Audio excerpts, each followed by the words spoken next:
Hello, everybody, and welcome to What's the Story podcast. This is WTS 286, and my name is Daniel Joseph Murray.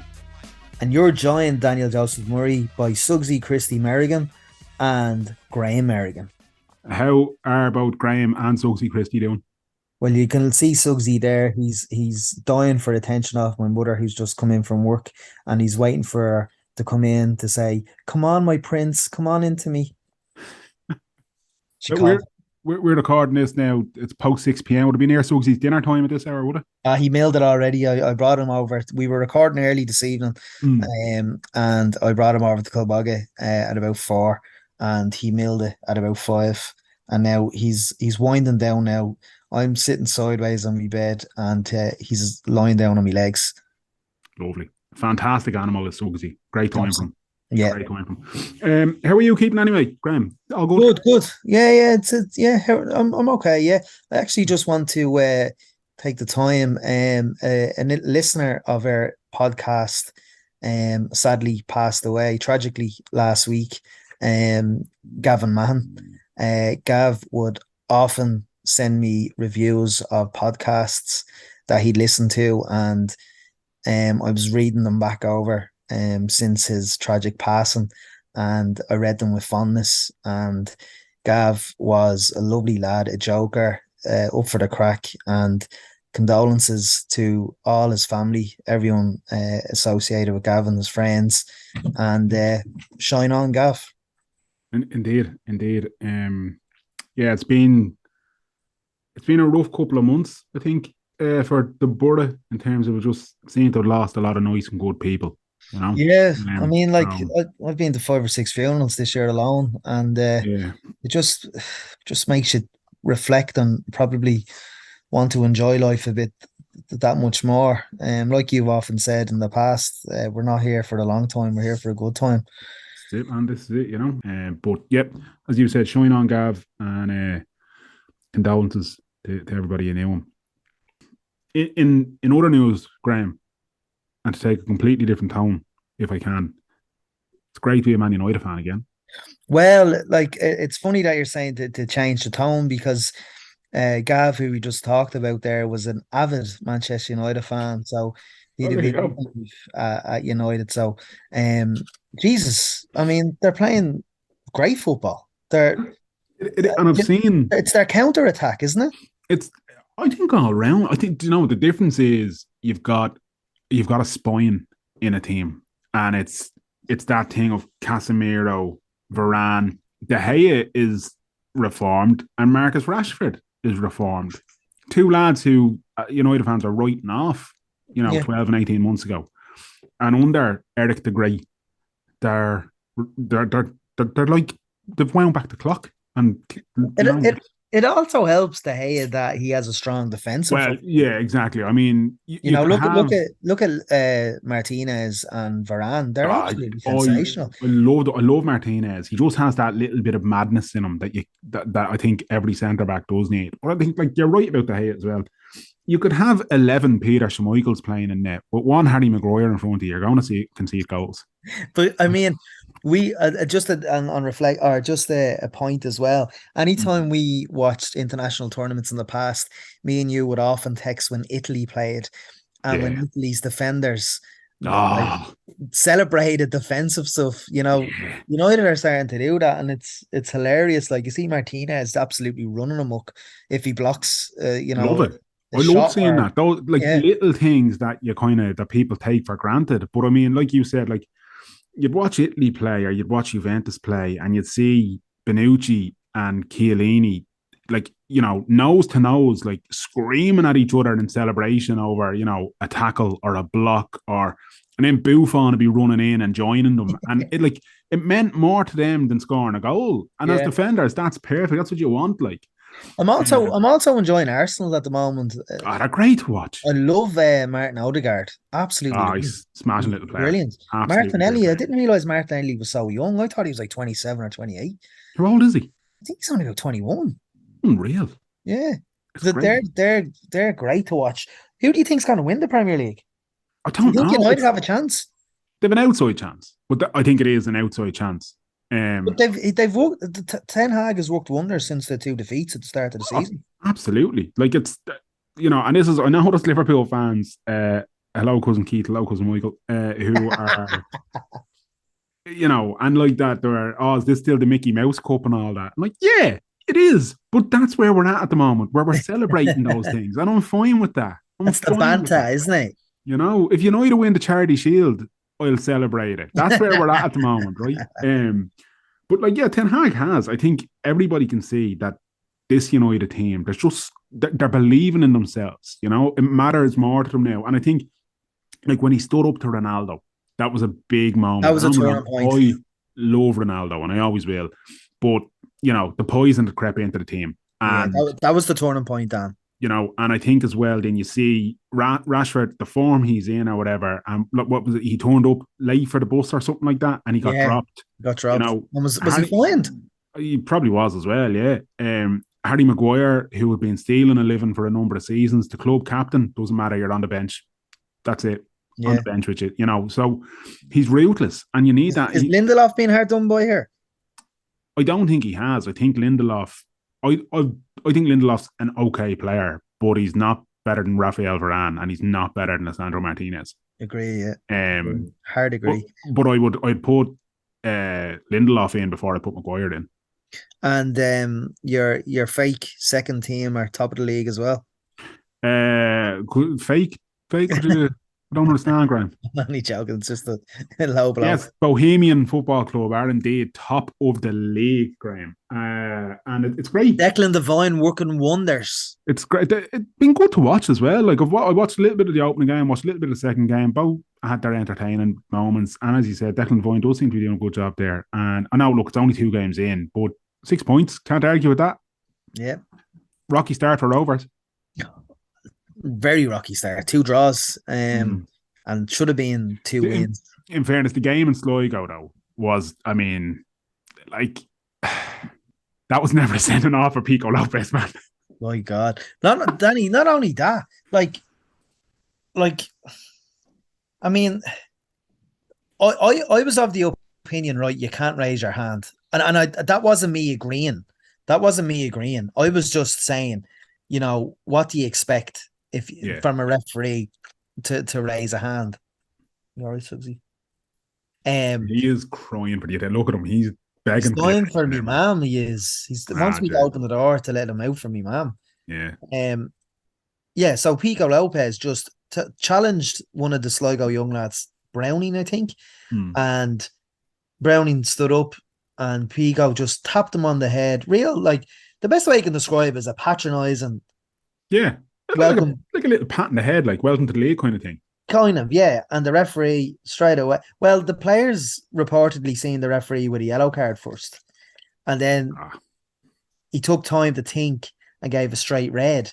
So in League of Ireland, a straight red is an automatic 1-match ban. And then the disciplinary committee watch the footage and they decide if it deserves 2 more. 2 more, yeah. So a disciplinary committee watched that and said, yeah, that was violent conduct. We're going to add 2 more games. So Pico Lopez is now out for 3 games. That's ridiculous. Like, it wasn't like a Padge O'Flynn act murder tackle. It wasn't a Padge O'Flynn butchering, like, But then we go up and play draw. See, their first 2 games were away because of the Tallaght Stadium is a building site at the moment. So we requested that the first 2 games be scheduled away. So the second game was up and draw. 2 players sent off there. League Race had 2 yellow cards, which they were yellow cards. No complaints there. The second yellow card, he kind of just slipped. The first yellow card, he tripped kind of thing. And look, there were definitely 2 yellow cards. I'm of the opinion of that they were. But Dan Cleary's 2 yellow cards. The first yellow card, oh God, I was right in front of it. The ball went out of play. A Rover sub. Dan tried to retrieve the ball. The Rover subs kicked it away from him towards our bench. Then our management hit it back towards our sub. So clearly was going left to right trying to retrieve the ball. And the ref deemed that it was time wasting from Dan, and Dan that was his first yellow. But then a minute later, he fouled, which he did, and it was the second yellow, so he was off. But the first yellow was disgraceful.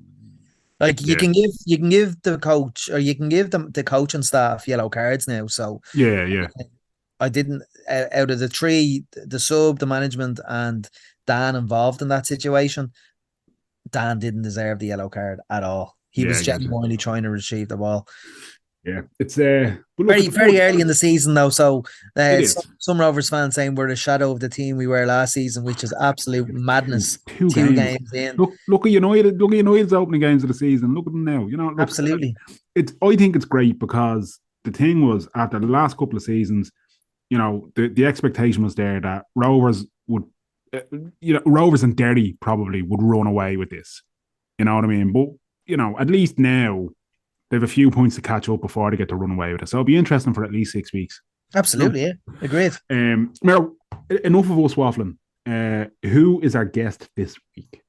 Our guest is, I first came across our guest maybe around February, March last year, when I was involved in the when I was the assistant coach and team manager of the Irish senior team. The guest came to a training session. He plays for the Rebel Wheelers, and he only just started wheelchair basketball post an accident. He was a basketball player in scholarship in the States, played for Ireland, and now he's a wheelchair basketball player. He's got a great story. He's a really, really nice guy. Our guest now is Adam Drummond. Adam Drummond, how are you, buddy? How are I'm you? good, Graham. Thanks for having me, guys. No, I meant to get you. Since the first day I met you at Yeah, Ireland training there over a year ago, I meant to say get on the podcast. We have a great chat. here I am How's now, mate. things? Better late than never. Absolutely. How are you keeping? Yeah, not too bad. No, not too bad. Just trying to get through this cold at the moment. It's absolutely freezing down here. Anyway, I don't know about up there. Bitter, man. Bitter. Bitter. I'm Later. just in from the dog and it was freezing. But I wouldn't mind. Like last week it was about 14 degrees and now it's like Uh, 4 or 5. hopefully this is the end of it anyway. But we Yeah, always say that it's never really the end of it, is it? I the hope big so. time. Yeah, We're yeah. about to go into March now when air basketball season is going into the playoffs. Yeah. Will this be your first full season in wheelchair This is my basketball? first season altogether. I didn't play a game last year. My first wheelchair basketball game was against the Netherlands in the under-23s. That was my first wheelchair basketball game. So Holy, that was in the summer. And then my first game for Wheelers then was September, was it? Up in the yeah. Upper Glenmire. Yeah, that would have been my first game. So yeah, it's my first season altogether. But So yeah, your it's been your well first done. wheelchair basketball game was for Ireland. Yeah, for under-23s, yeah. Unreal. Which was it was good because I knew that was the level that's the top level, like so. But it was good then to get going with the Wheelers. That's unbelievable. I wasn't aware of that. I just assumed maybe you had played a bit like towards the end of that last Yeah. season Yeah, before no, I started training with him. I started training, I think it was the end of February. I find my accident happened in May, and then I should have went out in September, but I was just being a bit lazy, to be honest with you. I needed kind of time to get home and things like that. But then I finally went out in end of February. I think they just won the cup. If I'm wrong, they beat Leicester in the final. That's right. And Con Hall and the coach came up to me and was like, "Will you come out? Will you come out?" And I finally went out then the end of February. And yeah, I never looked back. But was lucky then to join the under-23s that summer. So That's unbelievable. You just said there about your accident in May yeah, 2021. You're probably part of a select few that has played for Ireland in basketball and wheelchair yeah. basketball, which I is I'd say I'm not sure if there's anyone else. I've been looking to try and find someone. it's Uh, James Holland who but Seamus, unfortunately recently oh passed away. yeah, I believe he might have played for Ireland in the 80s, yeah, and then he played for wheelchair basketball for Ireland as well I after believe his that's the accident. reason. Yeah, James, God love him, was a Yeah, great player, and but yeah, you and James, that's good company, and that that's good company now. Yeah, good company. Hopefully there'll be one or two. God forbid no injuries, but yeah. hopefully there'll be one or two able bodies playing both down the years. Absolutely. Come here. You obviously a part of your accident and rehabilitation stuff. You would have spent time at the National Rehabilitation Hospital. How was that where you were introduced to wheelchair basketball? Yeah, your teammate Mark Barry would have been the fella who pushed it straight away. I think when my accident happened, I think that was the first people's thoughts. Like, all right, he's a basketball player. Obviously, he's going to go play wheelchair basketball, which is fair. Like, but the transition was probably slower to me. I think Mark never pushed it on me. He never once like was like, oh, wheelchair basketball, wheelchair basketball. Like, I remember my whole time in the NRH, we were playing table tennis like 80% of the time. I think we played a small bit of wheelchair basketball here or there, like, but he was never like, oh, you have to play, you have to play. He was like, the time will come, and he was like, you will be good at it, you will enjoy it. But he was like, take your time. And I think that was probably the best advice I ever got, like that, not to rush it, like, because I think if I rushed this mentally coming out of hospital, I wouldn't have been able, because it was very frustrating, and still is, to get used to the wheelchair basketball compared to the running game. Like, I knew it was going to be hard, but I didn't think it was going to be this hard. And I'm kind of getting there now with small, but I remember at the beginning, like, it was a lot of frustrated. I don't want to go back. I don't want to go back. I'd leave training session going, I don't want to go back there. And then I'd be like, the next day, I'd be like, come on, this isn't you. Like, you like a challenge. Like, but yeah, the NRH was good for me because I had Mark there. But as I said, he never forced it on me, which is good. But he told me, and he put it in the back of my head that, like, eventually the time would come. Like, It's mad, isn't it? Like, in terms of, like, I was born with spina bifida, but I only joined disability sports when I'm 38 now, so probably when I was 26, 27. And I remember, like, that with the experience with Mark. Mark would have been a sports development officer at the time. And I remember saying to myself, right, I'm going to do a bit of disability sports, see what the story is. And when I went out to his office, he gave me a list of disability sports. And geez, you ticked them all, you tried them all, like. yeah, And again, he didn't push anything yeah, specifically on me. yeah, It was just like, try them all and see what you're like. I yeah. remember at one stage I was doing about 4 or 5 sports. I was absolutely burnt out. I know there's people like people have said to the rowing now for me, like, just how long I am, like, and normally rowers are tall, like, but I am lucky in a way that I did play basketball. I played at a very high level. So, like, but I always tell people that, like, in wheelchair basketball is only 30% of it. 70% is pushing the wheelchair and, like, tactically and things like that. Like, so 30% is grand for me. Like, I was always going to be okay with that. But it's the 70% where, like, is like a totally different sport for me. But, like, again, it was a nice challenge. Like, and I'm getting there. Jesus, I was only talking to Con the other day, like, and we were doing sprints, like, and he was like, you're after getting very quick, like, and I was like, do you know what? Like, I actually am. Like, when I first started, I was at the back. Now I'm, like, in the top half. So, I'm getting there slowly but surely. Definitely, you are 100% getting there, and I could see that difference in the first time I met you. But I think the first time I met you was February last year at the Irish Senior Yeah, session, yeah, and that would have been right. I remember seeing your shot, and I was just like, I think I went up to you and I said, Adam, as soon as your chair skills get fucking sorted out, you're going to be Yeah, absolutely unreal. What was it like getting into a sports chair for the first time? Were you a bit overwhelmed, or?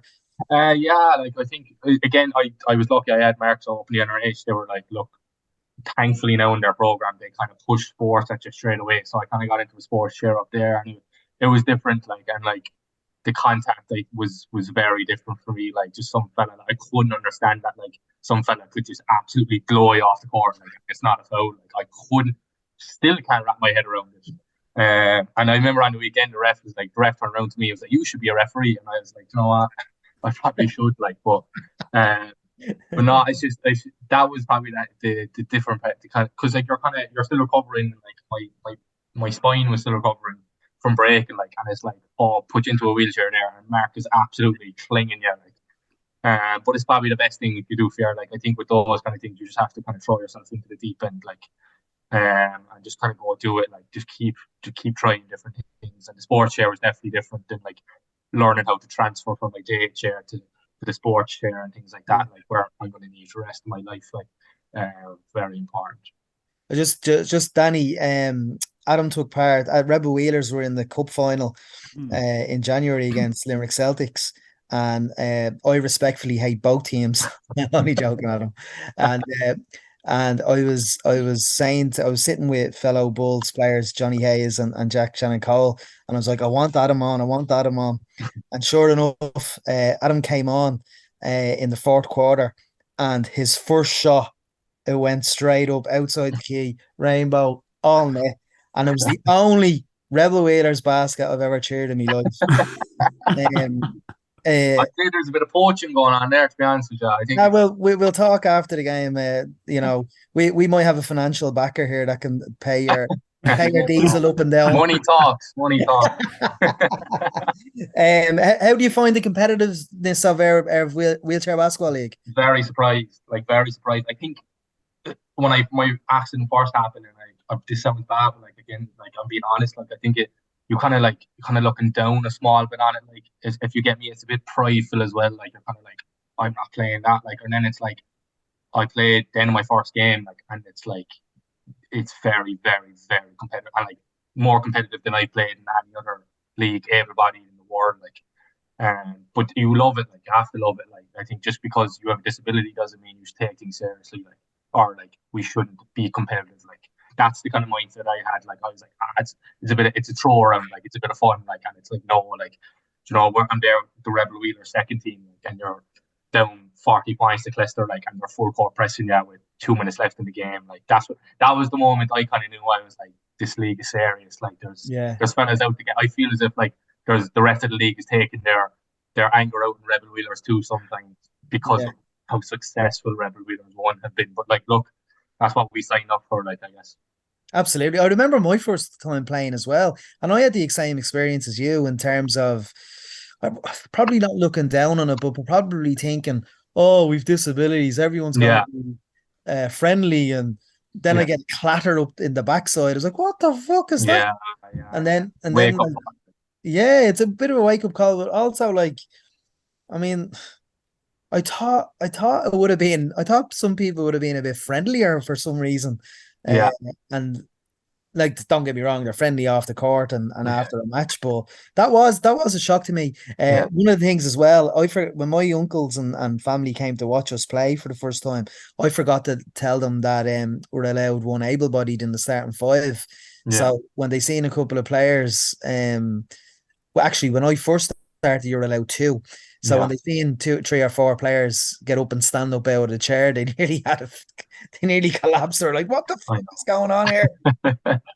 No, I had my nephew after the final, or it was after the semi-final. Connor Calling got up and walked out of his chair, and then my nephew he didn't care about the whole game, wasn't even watching. And as soon as he got up out of the chair, he nudged someone. He was like, "Oh, he's lying. There's nothing wrong with him. There's nothing wrong with him." One of my dad's friends said, "Is there a fucking miracle after happening here?" So Jesus. But no, that's what I said. I kind of say as well. Fair. It's all great. The likes of us getting into a wheelchair, but I think it takes a lot for an able-bodied person to get into a wheelchair and kind of not as I said, look down, but accept that Neil know with us, he can't play able-bodied because of his knee, so he's all right, I'm going to still play sports. It's just going to be in a wheelchair. I think that takes a lot of kind of courage as well to do. Absolutely.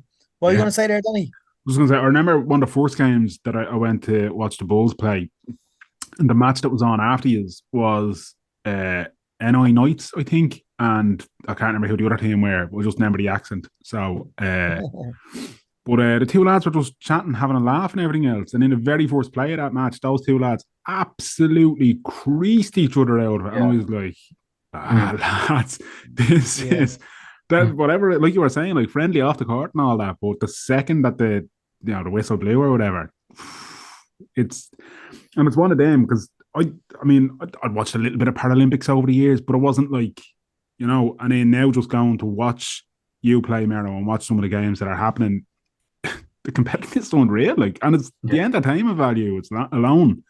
It's fucking top notch. But the best thing about it is that it's grand. We're competitive on the court. The best thing about it stays on the court. It doesn't not from what you've seen anyway. There probably is a small, but it doesn't really trickle over. At the end of the day, we're all in the same position. We're all playing disability sports. Let's be competitive for 40 minutes. Then afterwards, just have a laugh. And you would have played basketball at a higher level before the accident as well.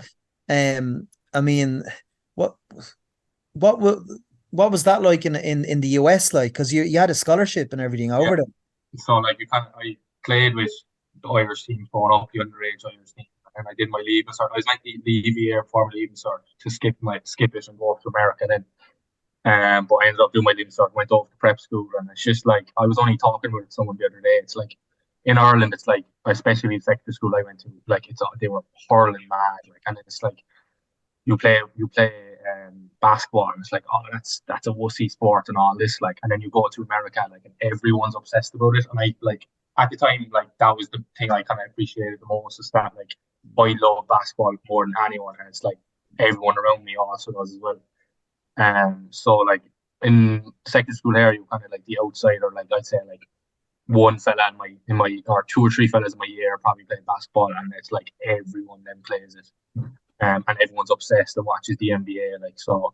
And that was kind of the coolest thing. But like in terms of at the actual level, like it's different altogether. Like it's training 6 days a week. Sometimes you'd have 2 days. Like you could have a workout at 8 or 9, and like even on like game days, if we had a game at 7, we'd be up at 8 to shoot, like, or like lift or do things like that. Like, so it felt like a full-time job, to be honest with you. But like when you're given a scholarship and you're given that money, like you have to treat it as a full-time job.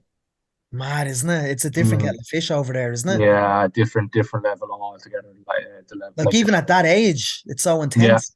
Yeah, like 18 years old, like, and you're absolutely wrecked, like, come the end of the season, and then you have like 2 weeks off and you're back into workouts again, and you're like 6 months away from the season. Do you know what I mean? But yeah, look, it's like you have to take it as a full-time job. Like, you know, if you're working any job at all, you have to fully apply yourself, like, and that's what they ask for you over there. Like, yeah, it's crazy though, just like, because college basketball over there in some places is more popular than NBA itself. Like, you know what I mean? Oh, ridiculous! Like it's more passionate, definitely. Yeah.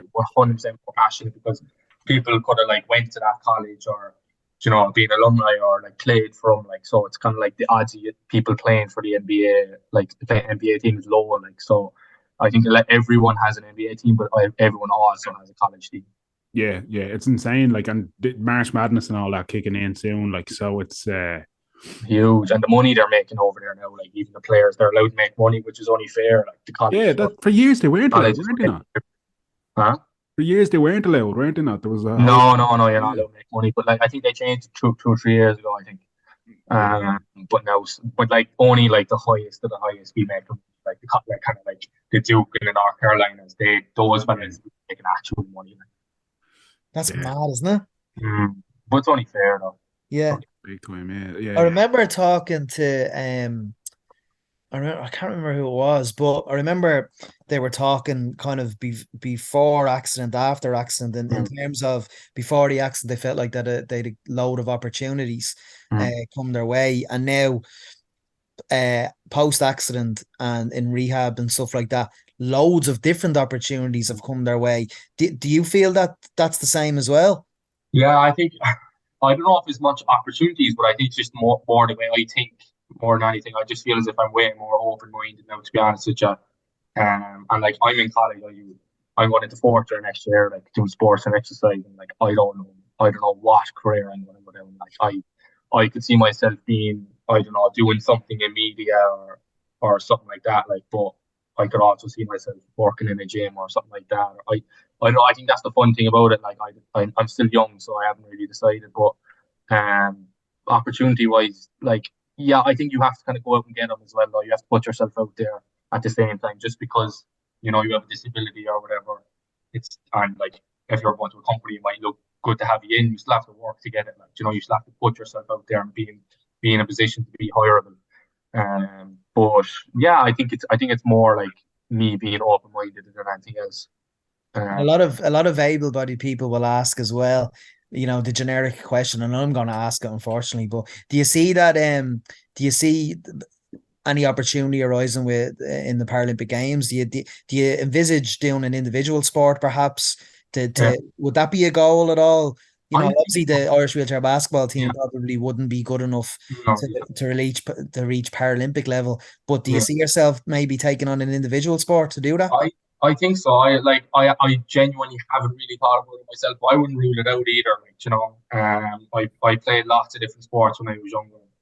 But I'd say if I was to be in the Paralympics, it definitely would have to be something individual, like rowing or something like that.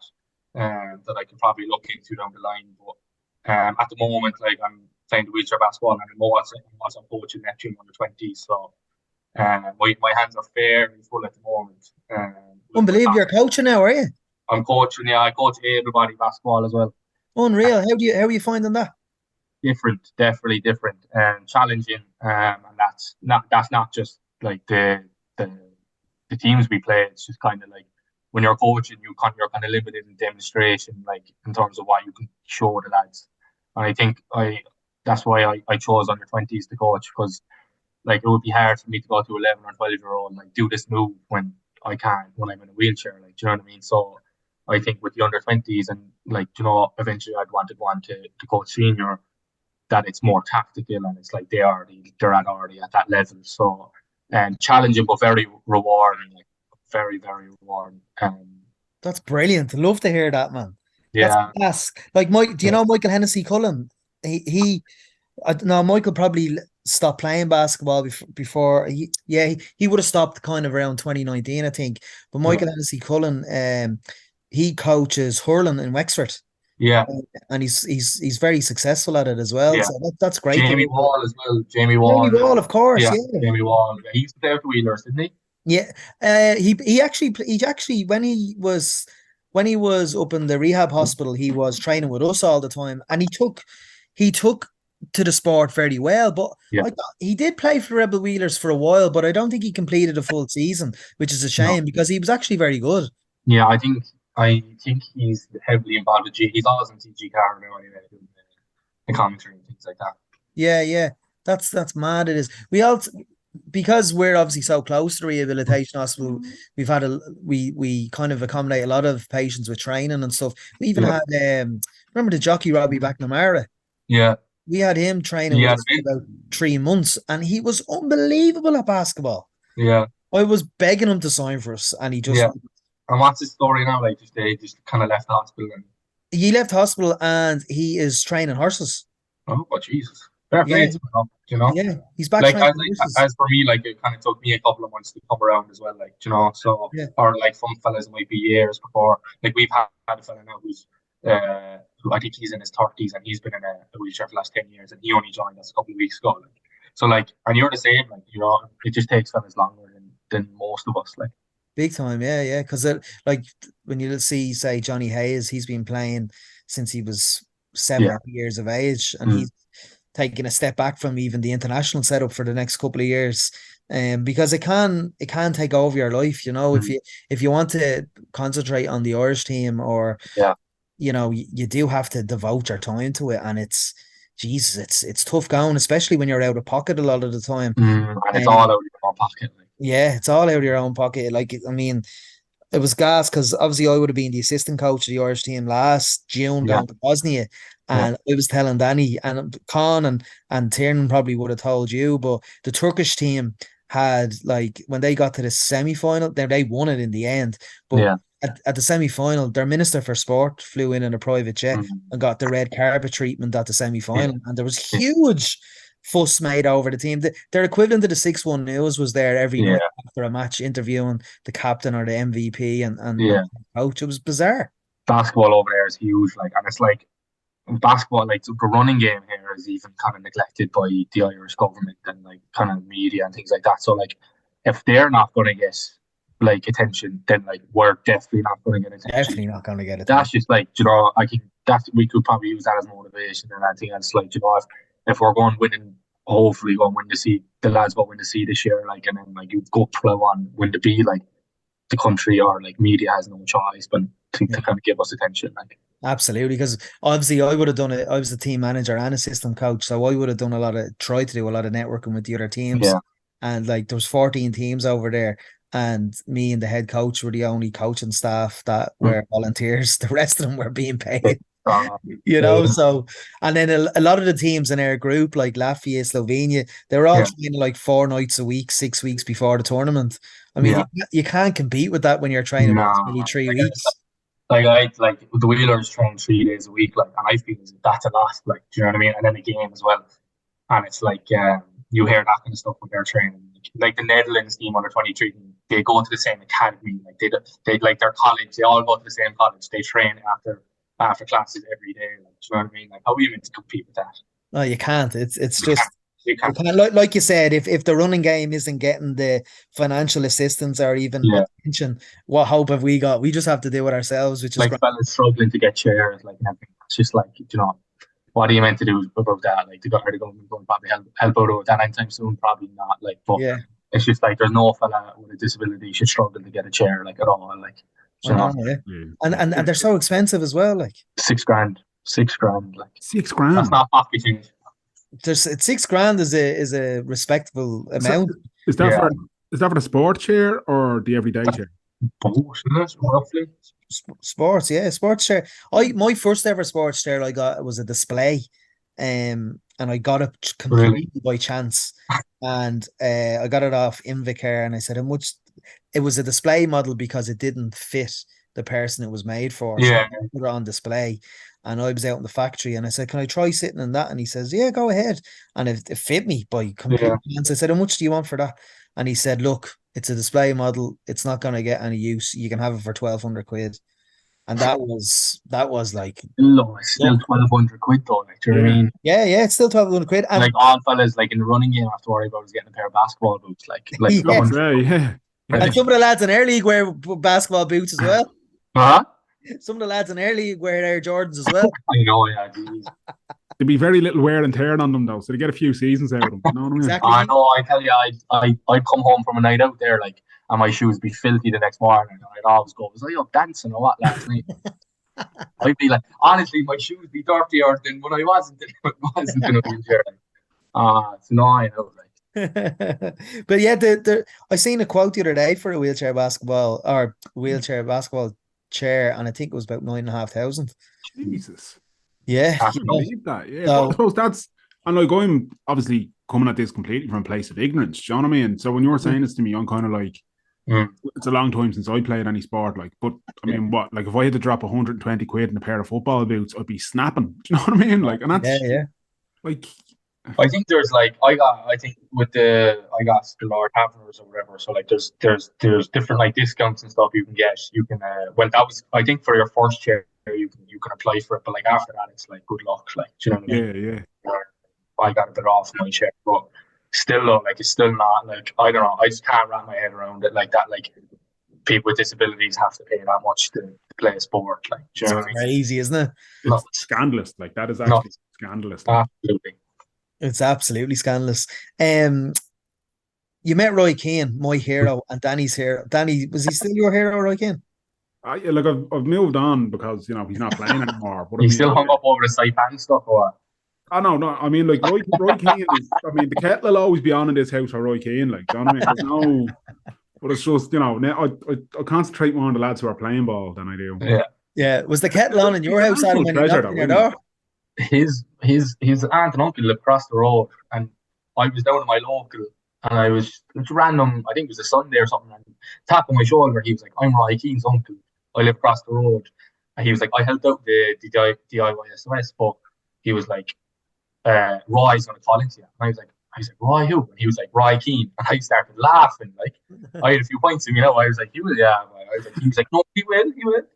And I was like, "He won't." Like, I swear then he was meant to be there for the build, but then he knocked the week after the build, and he knocked the door, and he was like, "Can I come in there?" And I was like, "Yeah, if you want to." Like, he came in anyway, and the first thing he said was, "I'm sorry for not being there for the build," but he was like, "If I was there, then it would have been all about me." And he was like, "That's not what I want."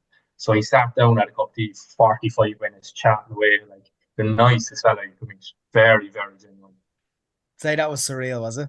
Unbelievable. Like, it's one of those moments where it's like afterwards you kind of go, was that like, did that just happen? Like, in it you're just like trying to keep your nerve, like, or whatever, like, but he was just very, very outgoing, like asking me questions, I was asking him questions, and just on it. Like, I'm football mad, like, and I'm a Liverpool fan as well, and that's the first thing. The sound broke up there a bit, man. Sorry. Like, can you hear me? I'm only messing you. Said you're a Liverpool fan. I was like, get in the bin, man.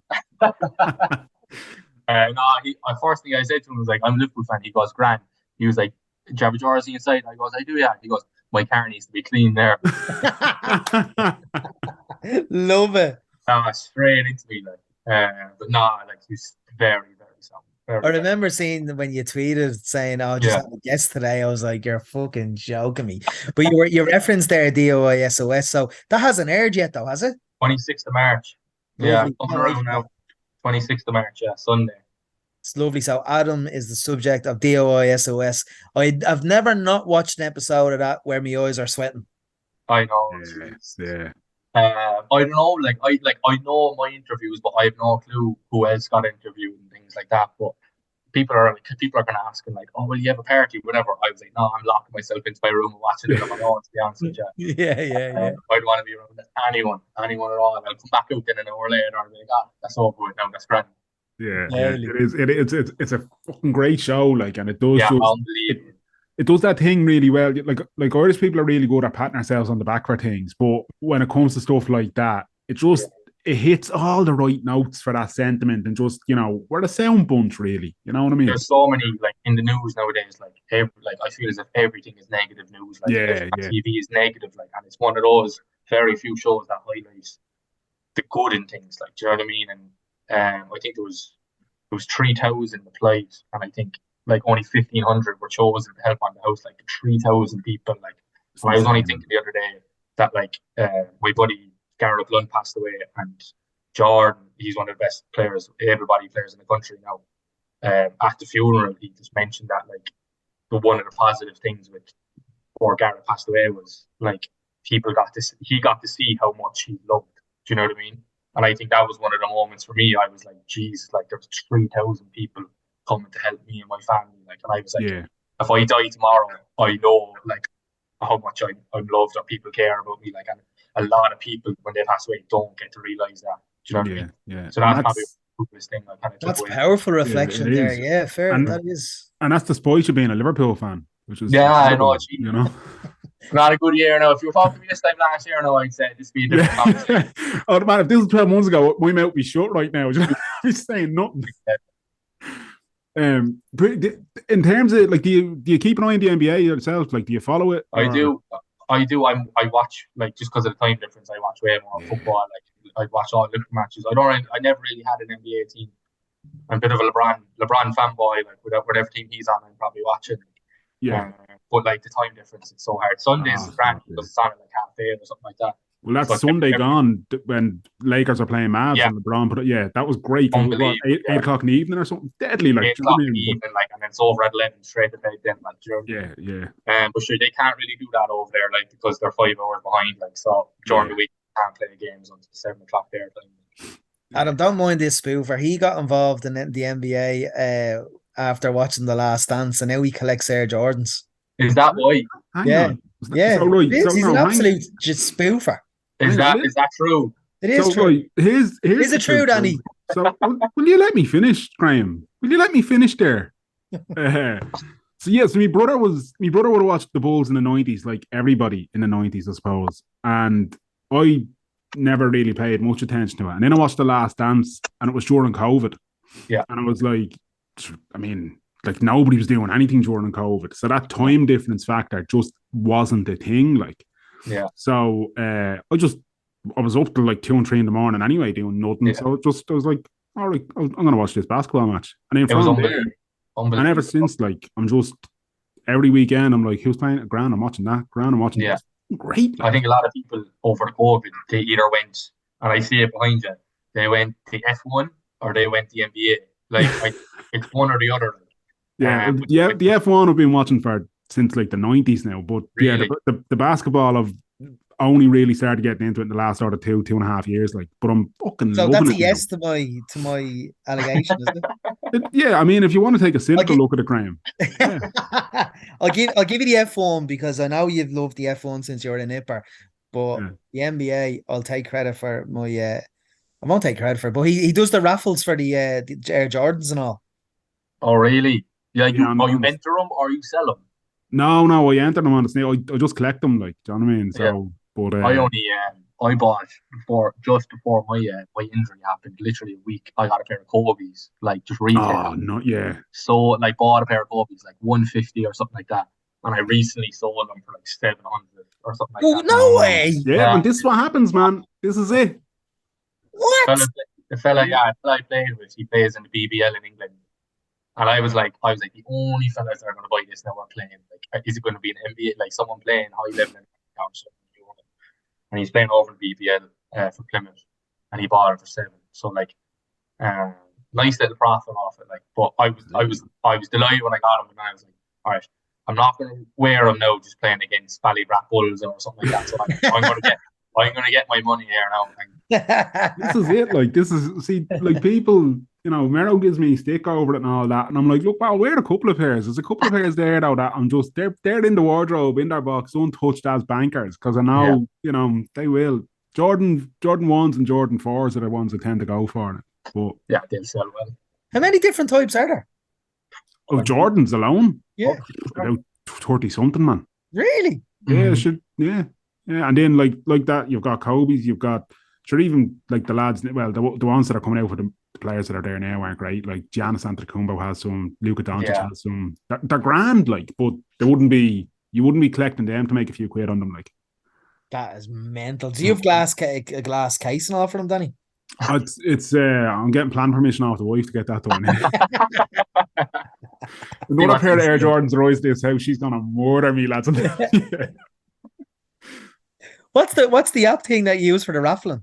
The Nike Sneakers app. That's what it is. That's how I got my Gobies. That's how I bought them. Yeah. So it's a Nike app, like, but they literally just do anything that's going to be like a limited release or whatever. They release through this app, so it's separate to like the normal Nike store or the Nike app, like. And it's just what you have to do, Graham, if you want to be in the game, like. Stay over it, Graham. Stay over it. Yeah, we'll stay over it. Watches The Last Dance has every fucking Air Jordan collection. Oh. Who do you support in the NBA, Danny? I don't really like. I'd watch the Dallas Mavericks and the Celtics probably the most. Celtics mostly because they're East Coast, so their time zone's a little bit friendlier, and then the Mavericks just because I love Luka Doncic. Love him. That's the man. Well, I was meant to play. We were under 16s. I was playing the Irish team under 16s. And we were playing against Slovenia, and he's 99, so he's born the same year as me. But we went off to the Euros, and I think we were playing them first or second game, and we were like, this is now when we were 15, 16, we were playing, and we're playing against Luka Doncic. Like, that's how big he was then. Yeah. But he unfortunately didn't come to the tournament because it was his first pre-season with Real Madrid seniors. Oh man. Yeah. But that would have been like my claim to fame. Yeah, it's like half the story. I was meant to play against him. There you go. Yeah, even that in itself, like, you were at the same level as him. You know what I mean? So well, kind of. He was playing Real Madrid seniors at my age, like so. Would you like to play pro wheelchair basketball in Europe? I would. I haven't thought about it too much. I remember like the first kind of couple of things people said to me was like, "Oh, you play pro," and I was like, "I can barely move the chair. How am I going to get to that level?" But like, kind of this season, now as the season's gone on, I'm kind of like, look, I'm holding my own now. Like, I'm not really being targeted as much, kind of like full court and things like that. So I was like, my basketball skills will always be at that level, like, because of just what I played before. Like, but it's kind of up to me whether I kind of push on this summer now and kind of develop more my wheelchair skills. But I'd probably want to finish college and do a master's first, get the education in the bag, and then I'll see where I'm at then.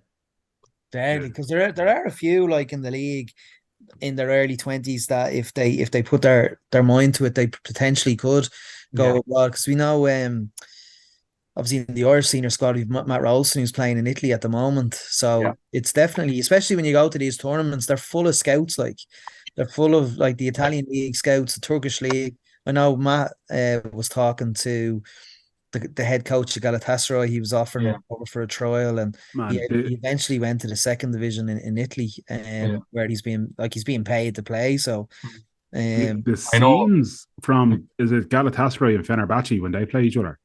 Oh my God, man! Imagine playing in that atmosphere, Adam. Yeah, like, you want to wear a bulletproof vest, like, yeah, stab vest or something. Yeah, I know Connor Collin, right, had a nice couple of offers after playing in the tournament with G this past summer. But he's only in second year of college or something like But like the likes of him now, and like you could say like the likes of Jack Quinn and all them, like if they really wanted to push on and not really take it seriously, they have no choice but to leave the country and leave the league, which is like in the two ways, like it's great to see him move on and see Matt move on, but then at the same time, it's like is our league getting better? Then no, it's not, because we're losing those talents. Absolutely. So it's like, how do we, like, I don't know, is there a way that, like, I'm not to believe, geez, our league is very far away from being paid, but like, you'd love to see like colleges get involved the way in the Super League, and then scholarships be given out for like say now if you were sponsored by UCD or something, and then like what I say, Jack was getting a scholarship to go to UCD then, and then he plays with G. You'd love to see that be kind of integrated into the league. Oh, that'd be perfect. I mean, amazing. Look, like you would have probably seen it in Finland when you went to 23. Yeah. It's a completely. I remember Jack Quinn said to me, we went to watch our second match of the tournament, and he just had a look of. I can't really describe his look, but it led me to say, "What's wrong?" And he goes, "Geez, I thought to jump up to senior wheelchair basketball was tough, but like a completely different sport." So I mean, unfortunately, I think we are miles off it. Unfortunately, as a league as a whole, because even if you look at our league, kind of the top four teams, yourselves, Limerick, us, and probably Kerry, the games are always. They're always close enough, and then towards the last quarter, the team that wins is always winning by 10 or 15 points. You know that way. So unfortunately, I just think that's a great idea though, what you're saying, and the powers that be I just don't see why not. Like, why not? Exactly. And I think like you'd be able to, like, say now you're Southside, so you'd be able to use UCD's facilities. If Clester or someone else kind of like tied in then with like DCU or something, it's like, like those colleges will never have a wheelchair basketball team, but the players on scholarship and the members will be able to use the gym, use the court, and that's obviously just going to make the league better. Like, and them being affiliated with those kind of colleges and things like that might bring 10 or 15 more people to a game. And, do you know what I mean? Absolutely. Adam, get on to IWA Sport with that idea, because that's a fantastic idea. Yeah, that's a great idea. Actually, we'll probably leave it on that note, because that is a great time to leave it. What's the hopes for the season and I suppose into next season? So you're just you're concentrating on studies more so, is it? I think with the coaching and the playing this year, I'm not sure what I'm going to do next year. I don't know if I will coach or not. I'm thinking of just kind of putting all my time into the Rebel Wheelers and having a flat out year. I'm just focusing on that. But yeah, this summer now, I'll be watching obviously the senior team, and I think come September then I'll try and make myself available from next year and have a go off it and try and make the team next year. But I think this summer now is kind of not making excuses and trying to get into the wheelchair every day. If I can, I live right next to Neptune. I have keys for Neptune, so I don't really have an excuse to not get into the court and work on my game, really. Brilliant. Love it. Listen, excellent. I'll chat to you Saturday. Look forward to having a chat with you, and I hope you lose on Saturday, whoever you are playing. Can't be not the Rebel Wheelers too, though. People are saying not Rebel Wheelers too. Sorry, worse out. Yeah, Adam, thanks so much for your time. Thanks, Danny. Thanks for having me. Gentlemen, see you soon, buddy. Cheers. Big thank you to Adam Drummond there for joining us. Great chat with him. Lovely lad. As you said, even if he does play for Rebel Wheelers, lovely lad. Yeah. Look, you can't help he plays for Rebel Wheelers, but Adam is a gentleman. Always like seeing him at games and having a good chat with him. He's got a great attitude considering what he's been through, and I've no doubt that if he puts his mind to it, if he wants to, that he'll be representing Ireland for years to come. And it also shows the importance of the National Rehabilitation Hospital as well in that big time. And the way in which sport helps people post accident and how important it is. And there is at the risk of just propping the Bulls up a little bit here. It was nice of him to speak so highly of Mark Barry, who is an absolute gent, and I'm sure has been influential in many a person's life. And Mark would be quite humble probably and wouldn't accept. Yeah, Mark's far too modest to take any credit for any of that. Yeah, that's his job day in, day out, and he absolutely adores the job. and he lived, breathes everything, that job. And you're dead right to say that, and fair play to you. He'd like to hear that. So yeah, fair play to him. But yeah, that's it for this week. Great chat with Adam, loved it, and he also has great taste in sneakers, which is fantastic. Sneakers. So you had to go there. And listen, can you not be calling me out in front of the guests as well? Will you always call me out? Yeah, you deserve it. All right, so do you. Anyway, look, that's it for this week, lads. If you want to listen to any of our previous episodes, you can, of course, get them everywhere and anywhere that you can get a podcast. You just need to search for WTS Pod and we'll be there. You can subscribe to us on Stitcher, on Spotify, on Apple Podcasts, on Podbean, Podcast, any of those places at all. As I said, just hit WTS Pod. He is at Merdigan Mania on the social media. I am at D'Angelo Murray on the social media, at WTS Pod on Twitter. That's it for this week, lads. Until next time. Here is Full hearts cannot lose. Too sweet.